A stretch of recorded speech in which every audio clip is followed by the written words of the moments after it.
मित्रों नमस्कार। हम हैं धनीराम पटेल, एडवोकेट, बिलासपुर, छत्तीसगढ़। और आज चर्चा करेंगे मोदी, ट्रंप और मस्क के प्रकोप से कनाडा के प्रधानमंत्री जस्टिन ट्रूडो को रिजाइन करना पड़ा। चर्चा शुरू करने के पहले मैं सबसे आग्रह करूंगा कि मेरे यूट्यूब चैनल DR पटेल को सब्सक्राइब करें, लाइक करें, शेयर करें, ताकि आपके सद्भावना और सहयोग से अपन ज्ञानवर्धक वीडियो बनाते रहें। मित्रों, कनाडा के प्रधानमंत्री जस्टिन ट्रूडो पिछले 9 साल से कनाडा में प्रधानमंत्री थे। वो 2015 में प्रधानमंत्री बने थे और वो लिबरल पार्टी के नेता थे। लेकिन जब से 2015 से जस्टिन ट्रूडो ने प्रधानमंत्री पद के शपथ लिया, तब से भारत के संबंध बिगड़ते गए और शुरू से 15 से कनाडा में खालिस्तानियों के चंगुल में वो फंसते गए। खासकर 5 साल पहले जो कनाडा में न्यू डेमोक्रेटिक पार्टी बनी, जिसके नेता जगमीत सिंह है, जो मंत्री भी थे, अभी 1 माह पहले रिजाइन किया उन्होंने, जो खालिस्तान समर्थक पार्टी है और सिखों की पार्टी है कनाडा में, उसके चंगुल में फंसते गए और भारत से संबंध खराब करते गए। पिछले 2015 में प्रधानमंत्री मोदी जी ने कनाडा का यात्रा किया था। उस समय ट्रूडो प्रधानमंत्री नहीं बने थे और पिछले 9 साल तक मोदी ने वहां की यात्रा नहीं किया और खालिस्तानी पन्नू के मुद्दे को लेकर जो 5 आइस कंट्री हैं, न्यूजीलैंड, ऑस्ट्रेलिया, कनाडा, अमेरिका और ब्रिटेन, उससे भी भारत के संबंध बिगाड़ने का प्रयास जस्टिन ट्रूडो ने किया, आप लोगों को मालूम होगा। और आज संयोग से मोदी जी का संबंध ट्रंप से बहुत अच्छा है और ट्रंप सत्ता में आ गए और ट्रंप को सत्ता में लाने वाले किंग मेकर एलन मस्क, जो प्रभावशाली व्यक्ति हैं, जब से चुनाव जीते हैं ट्रंप, तब से ट्रंप और एलन मस्क ने ट्रूडो को कनाडा के गवर्नर बोलना शुरू किया और उनको बेइज्जत किया और 51 प्रोविंस बताया ट्रंप ने, जो दुनिया में ट्रूडो की बेइज्जती हुई। यहां पे मैं एक चीज और बात रखना चाहूंगा। आप लोग सुने होंगे जॉर्ज सोरोस, अमेरिका के सबसे बड़े इन्वेस्टर, और किस चीज की इन्वेस्टर? दुनिया के तथाकथित डेमोक्रेटिक और सेक्युलर मीडिया के संरक्षक और इन्वेस्टर, जिनके सबसे ज्यादा इन्वेस्ट हिंडनबर्ग एक रिसर्च कंपनी है जो अपने एजेंडे के तहत काम करती है। आप लोग सुने होंगे, हिंडनबर्ग के बारे में ज्यादा नहीं बोलेंगे, लेकिन उसमें सबसे बड़े इन्वेस्टर जॉर्ज सोरोस हैं। और जॉर्ज सोरोस स्वयंभू दुनिया के लोकतंत्र और धर्मनिरपेक्ष के संरक्षक और अमेरिकन डेमोक्रेटिक पार्टी के टूल किट, जिसके माध्यम से अभी जो बाइडेन ने बांग्लादेश में सरकार गिराया और भारत के सरकार को, केंद्र सरकार को बदनाम करने का प्रयास किया दुनिया में, ये टूल किट और स्वयंभू लोकतंत्र और सेकुलर के संरक्षक, जिसको भारत में कहा जाता है शहरी नक्सलियों के संरक्षक, दुनिया के शहरी नक्सलियों का संरक्षक जॉर्ज सोरेस से भी ये जस्टिन ट्रूडो का बहुत अच्छा संबंध था, आप लोग देखे भी होंगे। और जॉर्ज सोरेस का एजेंडा है कि अमेरिकन डेमोक्रेटिक पार्टी के एजेंडा के तहत दुनिया में जो लोकतंत्र हैं और उनके अनुकूल नहीं है, डेमोक्रेटिक पार्टी के अनुकूल नहीं है, उनको बदनाम करना और उसके विकास को डिरेल करने का प्रयास करना, ये जॉर्ज सोरेस का काम है।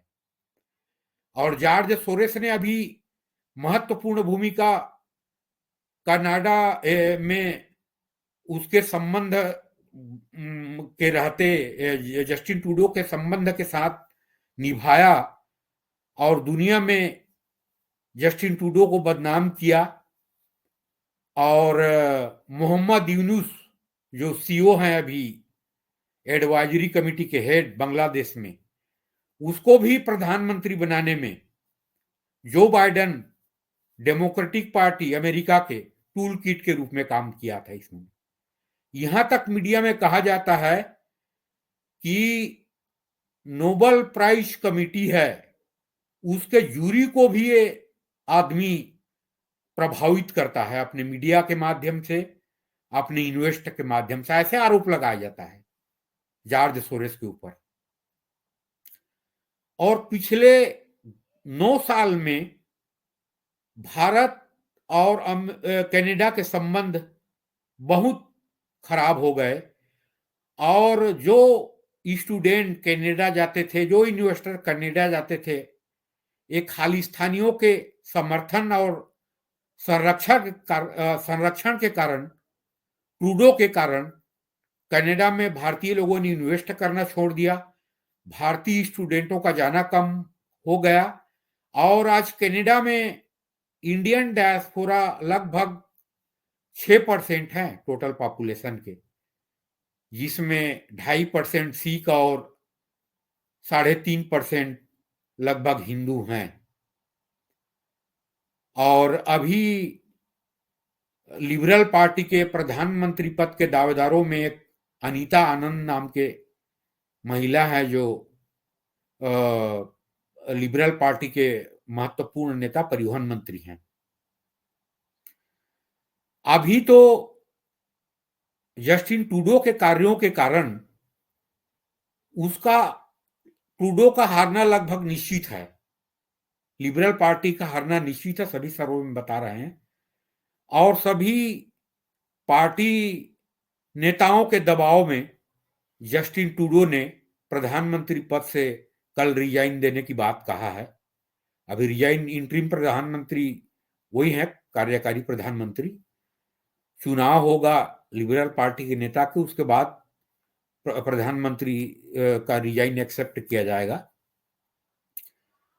तो आज 5 आइज कंट्री में और कनाडा में भारत के संबंध को खराब करने के लिए जो भूमिका निभाया जस्टिन ट्रूडो ने, वो अकल्पनीय है।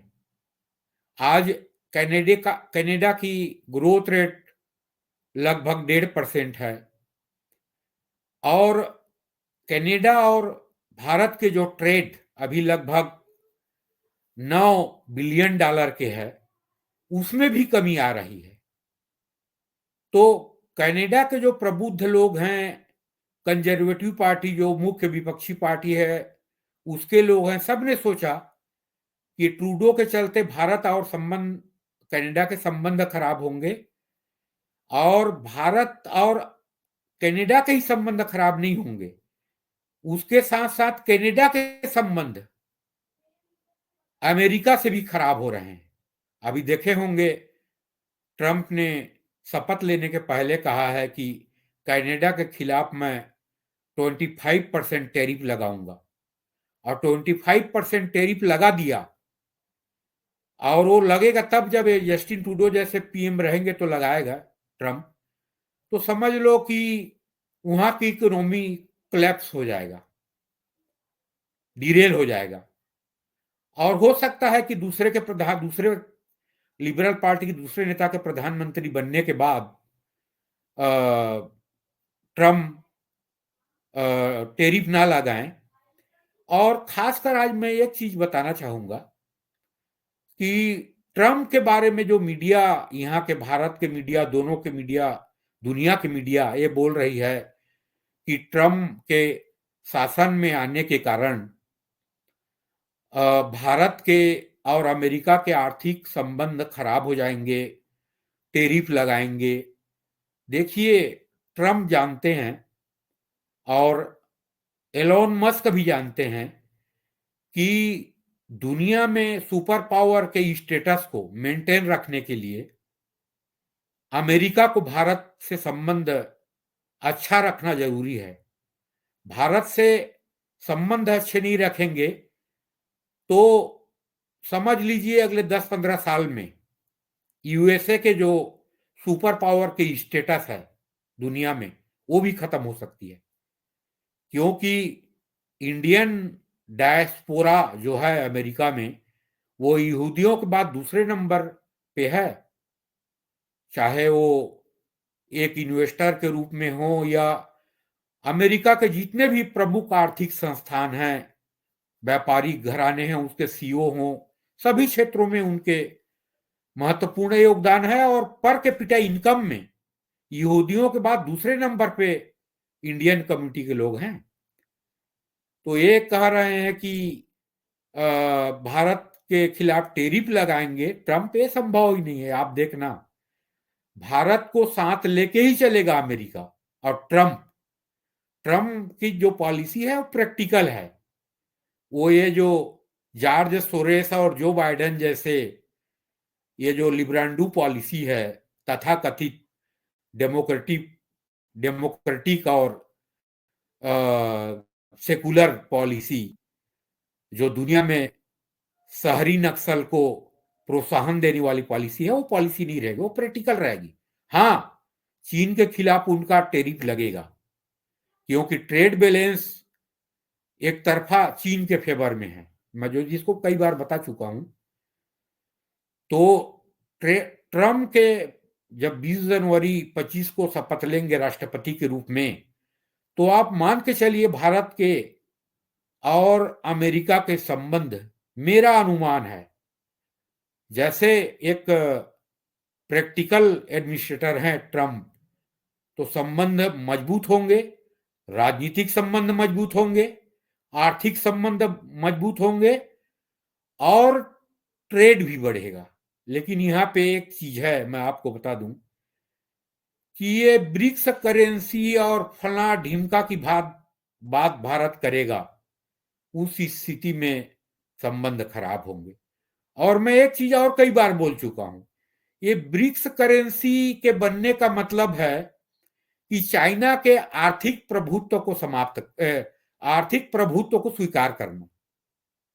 और भारत को कभी भी चीन जैसे राष्ट्र, जो भारत के एक दुश्मन राष्ट्र के श्रेणी में गिना जाता है, वहां ब्रिक्स करेंसी को भारत को कभी भी स्वीकार नहीं करना चाहिए और उसमें ब्रिक्स करेंसी में शामिल भी नहीं होना चाहिए।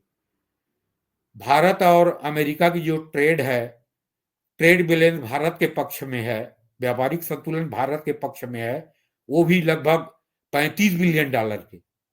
वो भी आज नहीं, पिछले 15 साल से ट्रेड बैलेंस भारत के पक्ष में है। अमेरिका और भारत के बीच में व्यापार है, तो इस बात को भूलना नहीं चाहिए। और निकट भविष्य में ट्रम्प के राष्ट्रपति बनने के बाद निसंदेह, चाहे दुनिया इधर से इधर हो जाए, भारत और अमेरिका के संबंध मजबूत होंगे। और इसके पहले बानगी है, मोदी जी का जो प्रकोप था और जो कदम उठाया था उनके 40 कनाडा के राजनयिकों को बाहर निकाल के, उसको ट्रम्प समझ गए थे जिस समय वो निर्वाचित हुए उसी समय। और उससे मिलने अभी गए ट्रूडो, तो उसी समय उन्होंने बोल के साबित कर दिया था कि भारत जो कहता है कि ट्रूडो कनाडा को बर्बाद कर रहा है और भारत और फाइव आइज कंट्री हैं उनके रिलेशन खराब कर रहा है। इसलिए ट्रंप और एलोन मस्क ने आरोप लगाना और इसको कनाडा के सत्ता से हटाने के लिए अभियान शुरू कर दिया था। और आज जो ट्रूडो ने रिजाइन किया है और भारत विरोधी जो खालिस्तानी आंदोलन है जगमीत सिंह के, जो दुनिया में खालिस्तान आंदोलन को प्रोत्साहन करता है, उस सब को ध्यान रखते हुए एक अभियान चला के ट्रंप और एलन मस्क ने सत्ता से बाहर करने में ट्रूडो को महत्वपूर्ण भूमिका निभाया है। और आज जस्टिन ट्रूडो ने जो रिजाइन दिया है उसके 3 ही व्यक्तियों को महत्वपूर्ण भूमिका के कारण रिजाइन दिया है। एक तो प्रधानमंत्री मोदी जी, दूसरा डोनाल्ड ट्रंप भावी राष्ट्रपति अमेरिका, और किंग मेकर एलोन मस्क। इन तीनों के भूमिका के चलते कनाडा के प्रधानमंत्री जस्टिन ट्रूडो ने कल रिजाइन किया है। और इसका रिजाइन करना भारत और कनाडा के संबंधों के लिए, भारत और फाइव आइज कंट्री के संबंधों के लिए, जिसमें मैं बता चुका हूं 5 राष्ट्र, न्यूजीलैंड, ऑस्ट्रेलिया, कनाडा, अमेरिका और ब्रिटेन, ये सभी के लिए बहुत लाभकारी होगा। और कनाडा और भारत के संबंधों के लिए बहुत लाभकारी होगा जस्टिन ट्रूडो के रिजाइन करना प्रधानमंत्री के पद से। तो आप सभी को धन्यवाद। जय हिंद, जय भारत।